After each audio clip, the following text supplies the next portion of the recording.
ঈদের ছুটি শুরু প্রথম দিনে রাজধানী ছাড়তে শুরু করেছেন নগরবাসী। কমলাপুর রেলওয়ে স্টেশনে ঘরমুখো মানুষের ভিড় দেখা যায়। তবে উত্তরবঙ্গগামী কয়েকটি ট্রেন বিলম্বে আসায় ভোগান্তিতে পড়েন যাত্রীরা।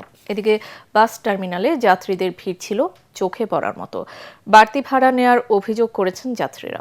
সাজ্জাদ জাহানের রিপোর্ট। জীবিকার দায়ে রাজধানীতে বসবাস করলেও ঈদ উদযাপনে শিখরের পথে নগরবাসী। সকাল থেকেই রাজধানীর বাস টার্মিনাল ও রেল স্টেশনে ভিড় করেন ঘরমুখো মানুষ।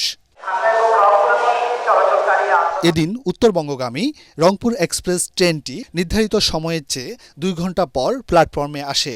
এছাড়া কয়েকটি ট্রেন বিলম্বে কমলাপুর ছেড়ে যায়। যাত্রীরা জানান, কর্তৃপক্ষ নির্বিঘ্ন ঈদযাত্রার আশ্বাস দিলেও ভোগান্তি পিছু ছাড়ছে না। ভোগান্তির তো শেষ নাই, তারপরেও কষ্ট করে যাইতে হবে। সিট তো পাওয়া যায় না, অনলাইনে টিকিট দেয়। এরকম ভোগান্তি খুবই দুঃখজনক। আমার দাদু আছে, দাদা ভাই আছে, তাদের সাথে ঈদ করব, অনেক মজা করব। শ্বশুর বাড়িতে যাচ্ছি, কিন্তু 2 বাড়িতেই যাব, পাশাপাশি তো।